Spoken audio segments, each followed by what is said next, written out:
Has been quite well decided in the United States. US President-elect Donald Trump, he's been meeting with the US President Barack Obama today at the White House, and this is part of the transition of power from, of course, the Democratic rule, the Democratic Party, to the Republican one, which is taking center stage. At loggerheads for much of the campaign, the two will now have to put their differences to one side, with President Obama already indicating that the smooth transition of power in the United States is a hallmark of democracy. Meanwhile, we've seen protests exploding across the country today against the future President Trump, as tens of thousands in several cities took their disappointment and some would say disgust to the streets. Well, Sherwin Bryce-Pease is our correspondent in New York, and he joins us outside Trump Tower, where some of the protests have been focused. Let's join him now and find out a little bit more about the meeting taking place at the White House, as well as the protests that he's been observing. Sherwin, give us an update. Is the meeting still on? No word from what's been happening there? No word on the details of that meeting, Peter, but that meeting is underway. The transition teams are meeting for the first time since the conclusion of this election.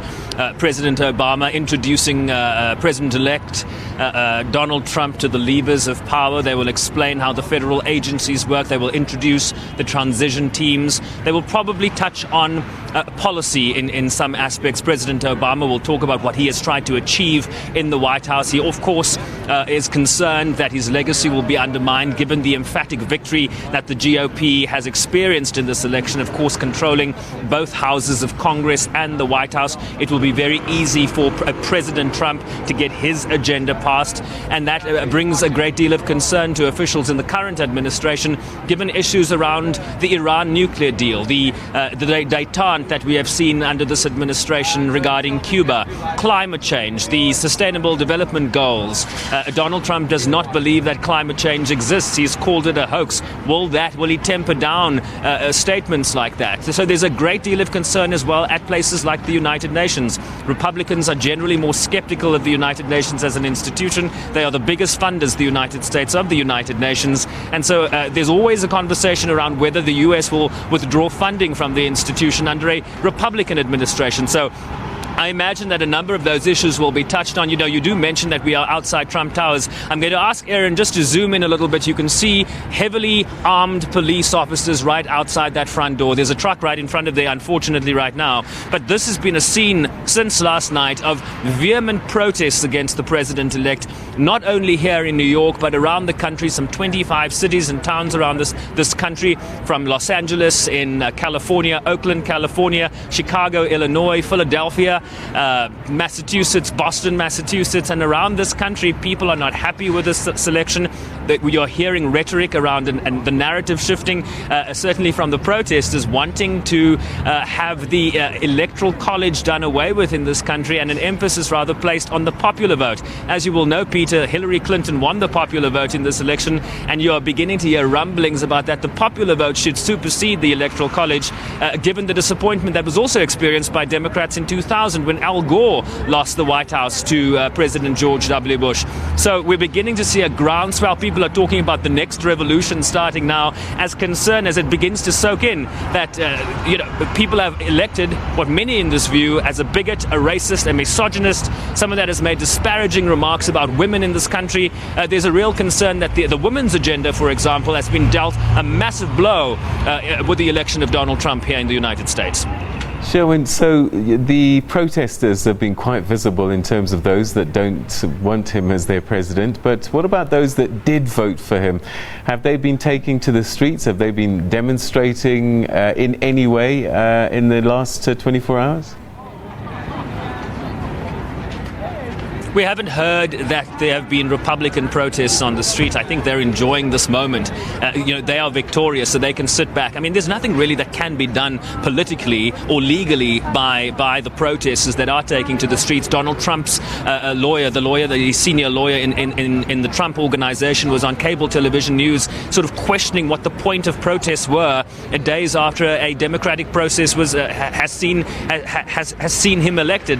So legally they can't do anything. we haven't seen anything from the GOP side. I imagine they are gloating in the ray of sunshine that is called victory right now. But what you are hearing from Democrats, what you are hearing from the progressives in this country, is that the popular vote should supersede the Electoral College. They do not believe that Donald Trump will be a president for everybody, and you are seeing that now playing itself across streets around this country. And I can tell you, Peter, this is just the beginning of something. I imagine that protests are going to continue well past Inauguration Day next year. Is this level of protest unprecedented? I mean, this is not the first unpopular president to be elected. Have we never seen scenes like this before? Well, I've been in this country now for almost 9 years, and certainly after Barack Obama, we didn't see the disgruntled right take to the streets as we are seeing this now. We covered a lot of congressional races 2 years ago, in the congressional races across this country, and we were in Kentucky following the race there of the Senate Majority Leader, the current Senate Majority Leader, Mitch McConnell. And I tell you, we were at a fair. It was a small town in Kentucky. We were at a fair, and a gentleman who was a supporter of the Republican senator was standing on the side of the road, Peter, as the procession for the Democratic challenger came down, and he recognized a friend of his in the crowd and said, "What are you doing, marching for that side?" And the guy sort of rushed over to his pal and tried to give him a hug, and he turned away and said, "Don't touch me. I can't believe you're supporting that woman." And I think that's what you see playing itself out across this country. This is a divided country. And you'll see this in the Trump administration. They are going to overhaul a number of the Obama administration's legacy, a number of his projects, whether it's the Iran deal, whether it's the détente with Cuba, whether it's Obamacare. I mean, this is his signature legislation, the Affordable Care Act. Mitch McConnell just the other day saying they will begin the process of repealing that legislation. So it's going to be very interesting to see, if the protests continue, what the response from the GOP is going to be, particularly from the legions of supporters that back Trump in this election. All right, so Sherwin, interestingly, what we're seeing in the markets, though, is almost a positive response to Trump now. The markets were supposed to tank. The rand was supposed to go to smithereens. And there was a moment of trepidation, but once that victory speech was made, there seemed to be a change in sentiment. So one wonders if, the markets, business, they've gotten over it and they said, let's get on with it. What else are you hearing from people? I suppose people are already speculating, who is he going to surround himself with? That might calm nerves even more. Well, I think the market's not a reflection that things are necessarily going to go well. I think the markets are waiting to hear from Donald Trump exactly what his policies are going to be. It's been slim on that front until now, but as this transition starts to take effect, we're going to see who he appoints in his cabinet. Trust me, the markets can be up today and down tomorrow. We've seen that over the last 4 years, and I imagine that will continue as we get a sense of what kind of president Donald Trump is going to be. It's far too early for the markets to know exactly what is going to happen. I think they were banking on a Hillary Clinton presidency, and once the sentiment changed on election night as results were coming in, they were reacting to what they had envisioned. That now changes, so it's kind of a stalemate right now for the markets to see exactly what happens come Inauguration Day on the 20th of January next year.